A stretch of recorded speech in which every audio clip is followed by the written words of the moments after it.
setelah mendengarkan radio MTA itu bagaimana rasa di dalam hatinya secara jujur, katakan. Misalnya dulu yo wanyel terus dadi seneng, benci tapi rindu ya.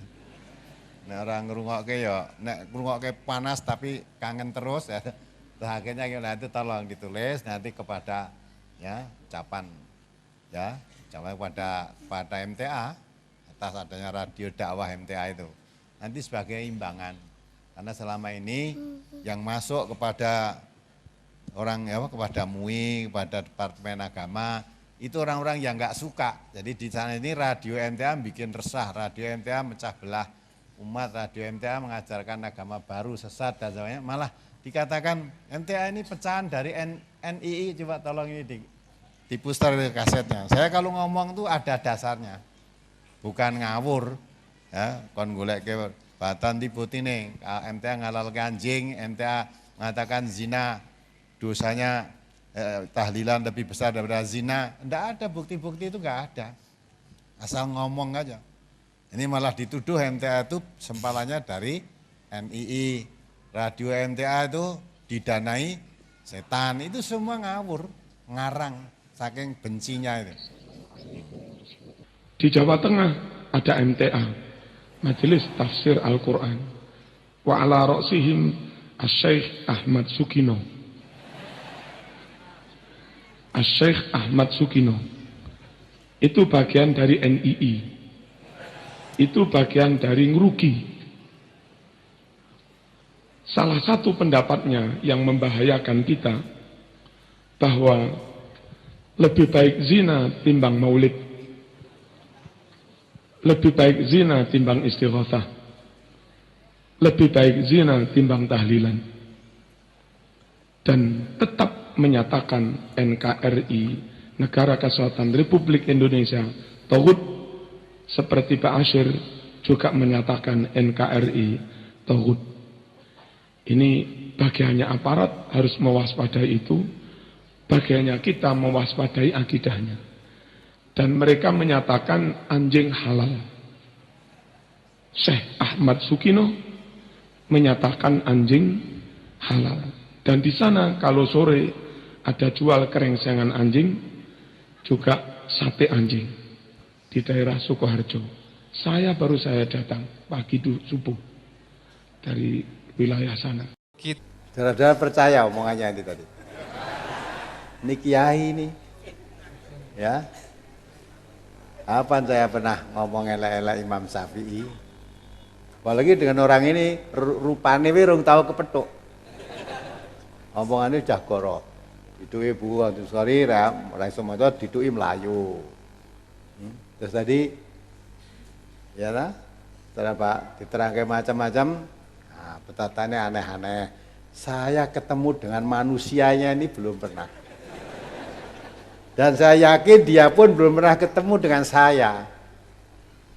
Kaya-kaya wis dialog kaya ini. Itu tadi wong bohongi nggak cerita pinter. Tapi ingat, wa ma yalfidu min qaulin illa ladaihi raqibun atid. Apa yang mereka ucapkan dicatat semua. Maka nanti di hadapan Allah cangkemnya dikunci. Iya, itu kata Allah begitu.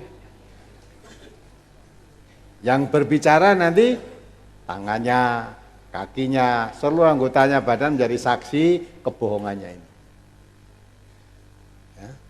Ya biarkan saja. Katakan gedenge karo NU, padahal itu tidak pernah gedeng karo NU, nggak pernah. Saya mengatakan semua umat Islam dimanapun juga itu saudara kita. Nah gedeng karo NU aku ora ngundang Kiai Gus Soleh. Ya, Gus Salahuddin itu peresmian Rembang, beliau yang meresmikan. Di TBS Surakarta yang beri tausiah Gus Salahuddin sama Pak Din Samsudin. Ingat nggak di TBS Solo itu? Di Gresik yang kita undang sebenarnya Gus Salahuddin sama Pak Amidan. Tapi Gus Salahuddin waktu itu sedang sakit, pamit nggak bisa. Waktu mau bersama di mana? Pak Hasyim Mujadi menjadi ketua PBNU, Pak Medi. Saya suruh kirim surat sana. Kiai Amin Ma'ruf, ya, ketua MUI, termasuk orang NU, ya, sesepuhnya, kita undang untuk isi pengajian di NTM 4 kali, belum pernah datang. Belum pernah datang. Ya. Kalau Pak Din Samsudin, Pak sudah berulang kali datang meresmikan MTA di mana-mana.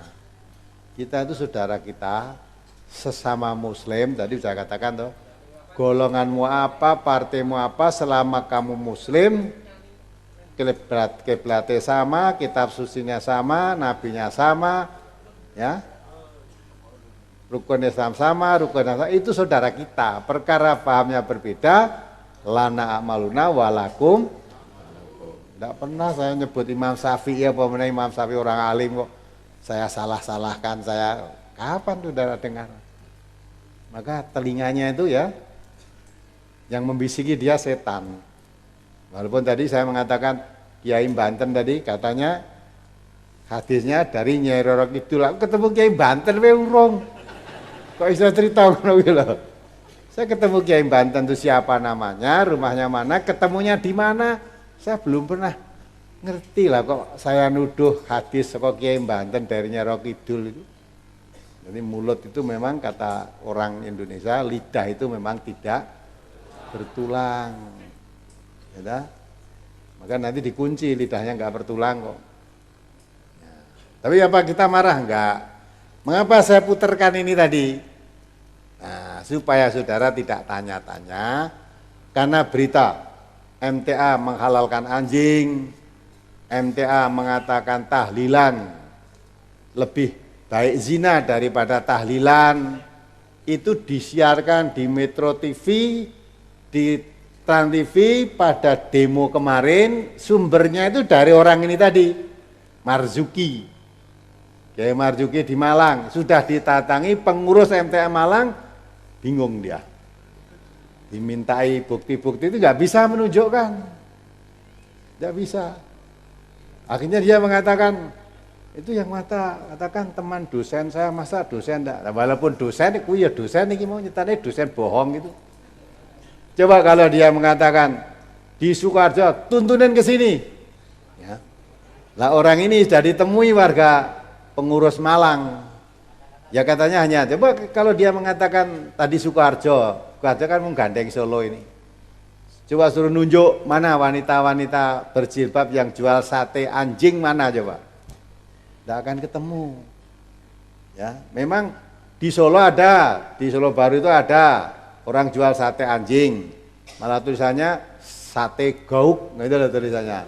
Dulu kan sate jamu, jamu diprotes oleh Majelis Ulama, jangan sate jamu terang-terangan, sebab nanti banyak orang yang kebasuk, soalnya Solo ini nggak jamu, nek wah masanya sate jamu ini, ternyata sate, sekarang gambarnya kepala anjing itu, tulisannya sate guk gitu, sate guk, nah, itu jelas kan, nek wong sing Islam mesti ra gelem tuku kono. Itu sekarang ini Sukoharjo, nah, coba suruh cari tidak akan ketemu, wong itu cuma sumber fitnah saja. Namun demikian ya biarkan saja, kalau dia tidak, mudah-mudahan dengan begitu sadar, ya bertobat pada Allah bahwa apa yang dia katakan itu tanpa dasar kebenaran, hanya dasarnya fitnah. Kalau tidak mau bertobat, tidak mau menyesali diri, sudah itu diserahkan pada Allah. Saya nggak akan marah sama dia, itu urusan dia dengan Allah nanti. Yang meminta pertanggungan jawab dia nanti Allah. Nah begitulah. Jadi sekarang ini jadi MTA ini apa nih toh? KB kok menyebarkan sumber fitnah dengan MTA? Yang mengatakan, kita mengatakan MTA sangat getingnya pada NU. Padahal ternyata yang geting itu malah mereka kepada kita. Iya kan? Nah, terus dua radio didanai dari setan. Coba. Setan aja dua dana ini, ya. Itu kan busung ngawurnya luar biasa. Dan kiai-kiai kaya udah terus dua pengikut itu pengikutnya digoneng ngendi coba. Maka kasihan. Ya, kalau memang kamu tidak bisa bikin radio seperti NTA, mau datang ke sini carane piye? No juga nutup ke setan. Nenek setan iso danai untuk Quran dan Sunnah lebih baik daripada kamu kiai malah tentang Quran Sunnah. Ya enggak? Nah, maka kita tidak keting pada kiai, Tidak hanya orang yang sebetulnya bukan kiai terus dinama atau menamakan dirinya baik kiai, belasaan seperti ini yang kasihan. Kasihan umat, tapi alhamdulillah umat sekarang makin pinter. Yang ngerungok kayak gini terus dia nanti mesti akan ditinggal lari oleh umatnya. Nah ini pendengar radio, kita ini wong Islam nggih kathah teng Indonesia niki macam-macam beda-beda, tapi sing paling kurang ajar nggih MTA. Nggih, bangsa yang besar adalah bangsa yang menghormati jasa-jasa pahlawannya. Nggih napa mboten? Bangsa yang besar adalah bangsa yang menghargai jasa-jasa dari para pahlawannya. Panjenengan takoki umat Kristen, siapa yang paling berjasa? Dia akan mengatakan mereka-mereka yang dekat dengan Nabi Isa. Itu pasti. Orang-orang pasti akan bangga dengan leluhur-leluhurnya. Lho niki mboten, MTA malah mencaci maki leluhur-leluhur kita. Lho kan yo aneh. Ana wong Islam kok wani nyaci maki pahlawan-pahlawannya. Niku kula mboten menfitnah. Kula didatangi oleh mereka. Dugi teng griya ado-ado saka Medan, ado-ado saka Solo, Blora, do teko ning omah malah ngomonge niku wali-wali songo niku ternyata mboten gadah tuntunan. Kurang ajar. Wali songo katanya ndak punya tuntunan. Nggih kula stop pun mboten usah kata-kata ngomong mangke laknate Gusti Allah mudhun teng mriki malah. Pun mboten usah akeh-akeh omong. Niki bahaya nek diteruske niki. Dan niki sudah mendekati kehancuran. Sudah ada satu kabupaten yang sudah menyatakan menolak MTA. Mungkin nantinya akan ada kabupaten-kabupaten lain yang akan mengikuti jejak Kabupaten Purworejo. Amin ya rabbal alamin. Akan ada pernyataan terus dari mereka. Karena sudah keterlaluan. Kula singen mboten ngertos Pak Ustadz. Sak mangke niki sampun ngertos, ternyata wali songo niku mboten gadah tuntunan. Kurang ajar bener. Mula nek jenengan kok bingung, lebih baik takok kiai, kei kita fikih lakonono, selesai. Ojo malah balik ning gene Quran, bahaya. Wong Quran iki kandungane macem-macem. Lah sampean ngerti apa ora? Lho kena racune lah malah tambah geleng-geleng sampean. Ngora dadi wong stres, bunuh diri ya kira. Gara-gara panjenengan tidak tahu kandungan daripada Al-Quran yang diinginkan oleh Allah Subhanahu wa ta'ala. Jadi ojo wani-wani balik neng Quran dan hadis, karena tidak ada satu ayat pun yang belum diteliti. Semua sudah diteliti oleh para ahlinya zaman singen. Kenapa kok harus zaman dulu? Kenapa tidak zaman sekarang? Apa orang zaman sekarang lebih buruk? Jelas. Wong saiki lebih elek, itu jelas. Satu makanannya wis gak ono sing halal. Zaman sakniki iki makanan sing halal cuman banyu udan tok kok. Kanjeng Nabi sampun dawuh, paham niku mboten bakal kathah. Kanjeng Nabi sampun dawuh, ini yang membuat hati kita menjadi besar. La tajtami ummati ala dhalalah. Ora bakal umatku kumpul dalam kesesatan. Jadi nek aliran sesat mesti ndak bakal banyak sithik. Weh kata Pak Ustadz, tenggene Solo niku nek kumpul wonten nek gangsal ewu. Alah iku lak dikumpulke sak Jawa Tengah. Coba dikon mulai nang desane lak kari 3, 4, 1. Ngira mboten? Kon mulai nang desane lak kepingin ro, paling-paling wong 5 paling kathah. 1, 3. Wong iku dikelompokke kabeh sak Jawa Tengah ya ketok akeh. Akalmu. Lho nek wong ahlu sunah dikelompokke sak Jawa Tengah lak kualan gene, dok endi coba? Ora ono alun ndak muat. Meh kok ditambahi malih napa duit? Dikei duit setiap bulan 300.000, sing ora duwe duit iki dikei duit 300-an. Engko nek dikei beras kayak segala macam yo mangkat ta.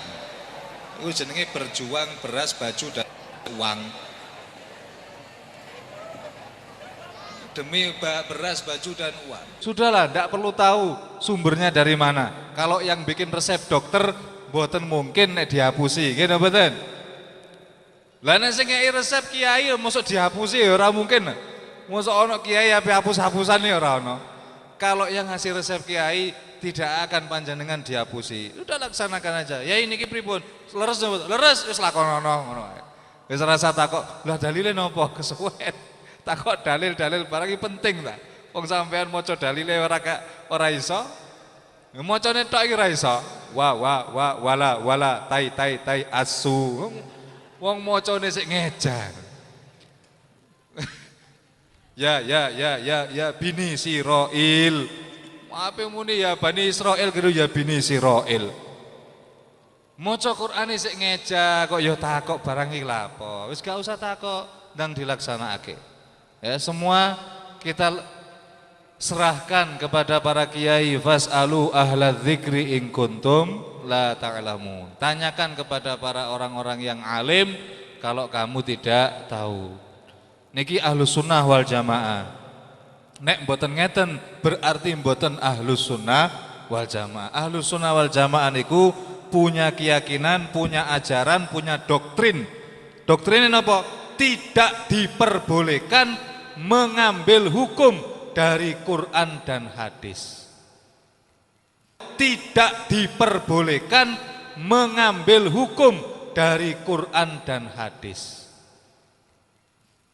Harus mengambil hukum dari kitab fikih. Itu doktrin dari ahlus sunnah wal jamaah. Lah Quran kangge apa? Ana kanggene diwaca ben oleh ganjaran.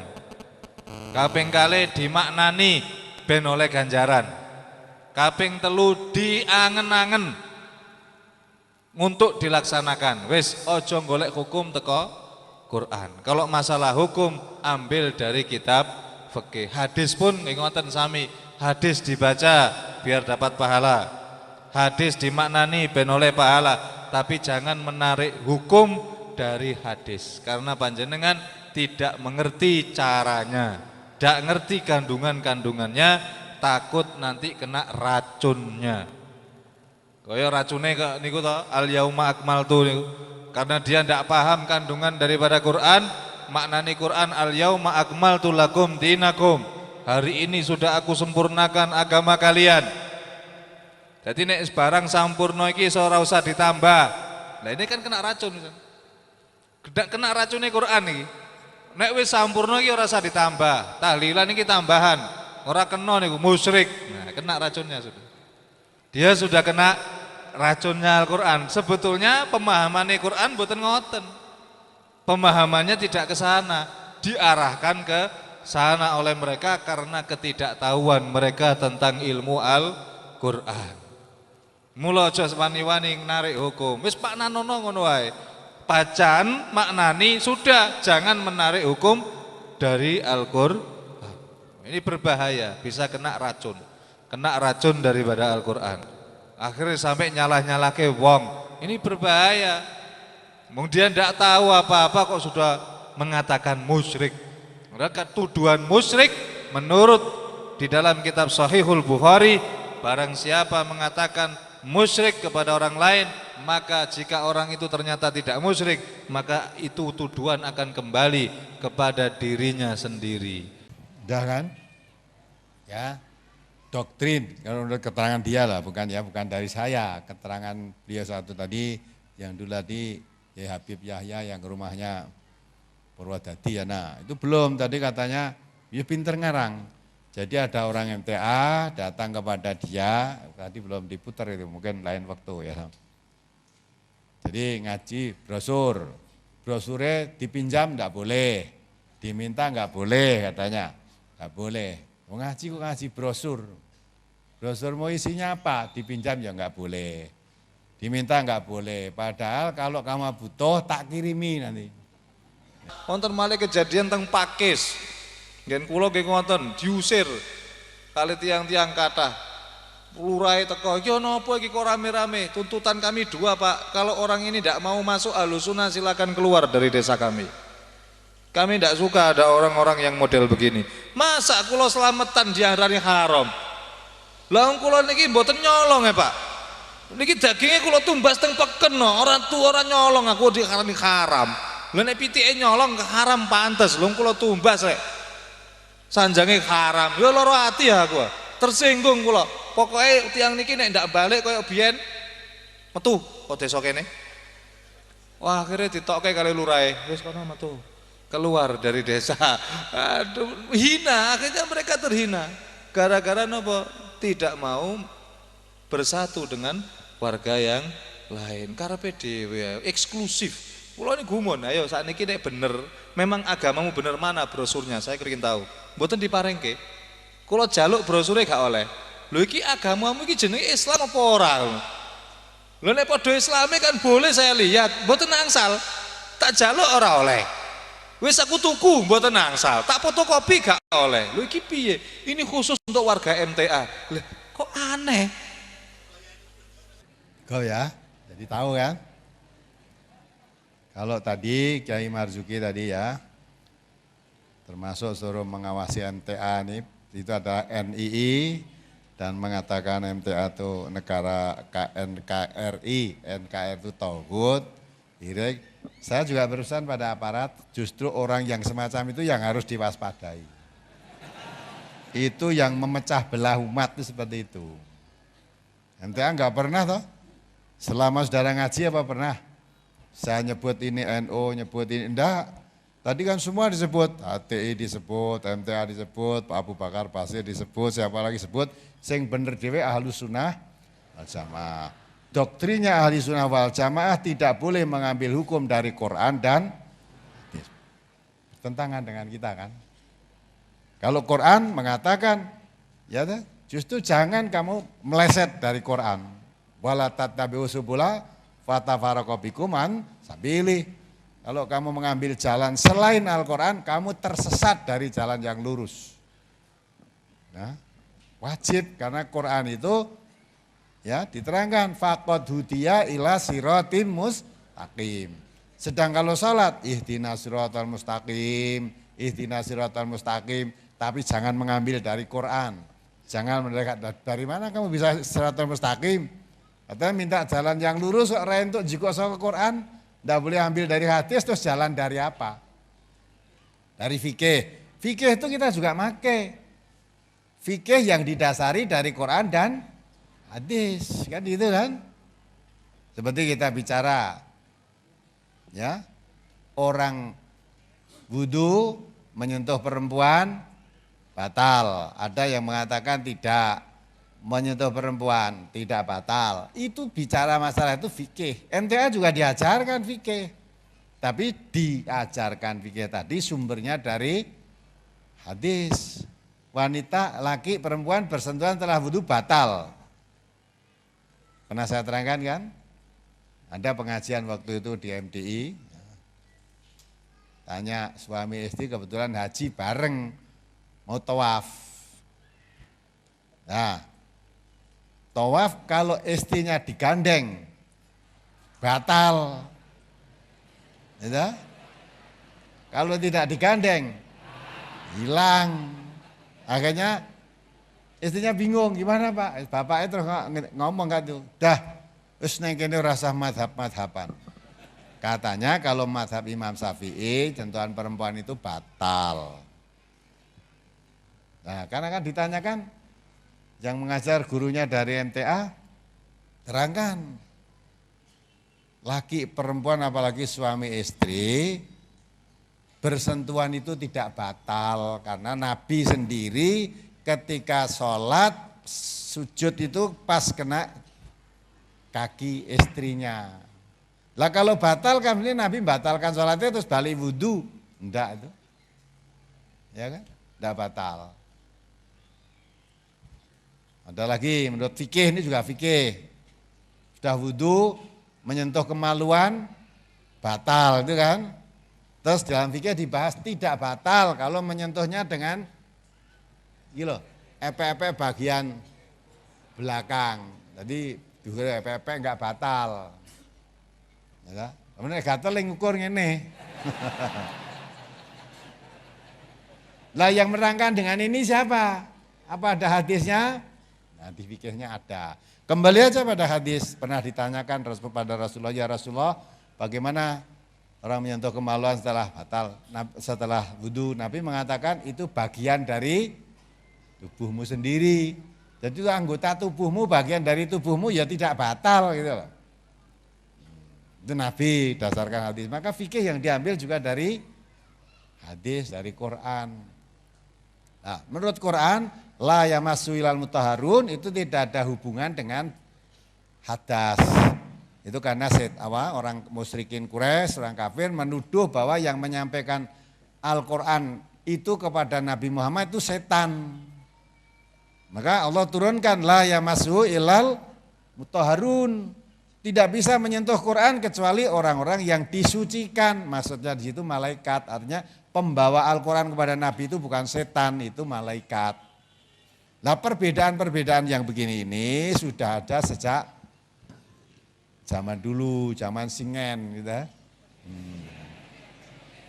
Ya. Maka itu tidak perlu diperbincangkan. Sudah, yang kalau kamu batal ya wudu, yang berarti tidak batal ya tidak usah wudu. Lah kalau saya wudu, lah yang tadi menganggap tidak batal dia tidak wudu, berarti sholatnya tanpa wudu. Aku mau makmum kui, ora sah makmum dengan ini, makmum yang lain kan gitu kan. Nah kalau kita di NTN diajarkan makmum kepada siapapun boleh, selama dia sholatnya benar silakan makmum. Lawang MTA itu diajarkan mau menjadi imam sholat ya mau, menjadi makmum ya mau. Lah kalau imamnya kunut boleh, imamnya kunut kita jadi makmum juga sah. Karena dalam hadis Nabi, hadis lagi ini fikih kan. Ya. Di Nabi menerangkan, baiknya imam itu membawa baiknya makmum. Tapi rusaknya imam tidak membawa rusaknya makmum. Gitu loh. Nah rusak imam dari rusak makmum nanti kalau imamnya ngentut tak kabeh rusak. Imamnya ngentut, oh sing rusak batal imamnya tok, makmumnya ora melu batal. Maka imamnya tadi aja neruske salate, ngaju ganti salah satu ada imam, ganti teruskan sholat. Tapi begitulah ini Bapak sebagai, karena ini sebenarnya sudah saya miliki, tapi nggak perlu tahu saya putarkan di sini. Tapi karena MTA sekarang disebarkan di mana-mana, diisukan seperti tadi, ya, zina lebih baik daripada tahlilan itu ya, zina lebih baik daripada istighosah, zina lebih baik daripada maulidan, itu kan keluar dari mulutnya siapa itu? Saudara yang pernah ngaji dengan radio, pernah dengar MTA begitu itu? Maka itulah, jadi pinter ngarang. Yang satu tadi juga ngarangnya pinter. Tapi iya wong teko neng Solo jumlahnya 5.000, wong saben sasi diwenehi duit piro tadi? 300. Ada bapak-bapak ibu-ibu yang datang sini saya kasih uang. Nek sebulan kasih uang 300 ya MTI untuk duit saka ngendi gitu. Aneh gitu. Coba sekian yang datang 7.000 orang, satu orang tak kasih 300.000, berapa hitungan?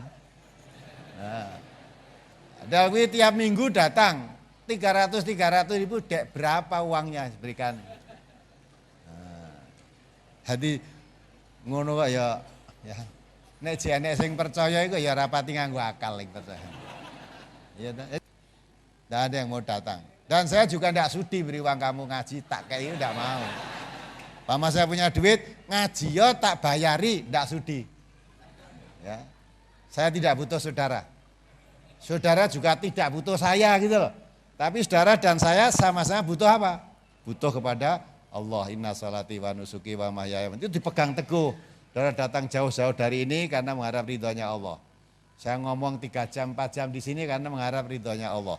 Kalau sama-sama ridhonya Allah yang diharapkan ketemu. Maka kalau tidak ketemu kangen. Karena ridhonya Allah yang diharapkan. Walaupun jauh diparani. Ya, sampai belum pernah ketemu saja belum pernah, tapi rasa kangen sudah ada. Kenapa? Sering dengar suaranya. Maka jauh-jauh datang. Nah, itu karena mengharap ridhonya Allah tadi. Dia merasa mendapat tuntunan dari radio ini. Di pengakuan ibu tadi, dari radio bisa begini.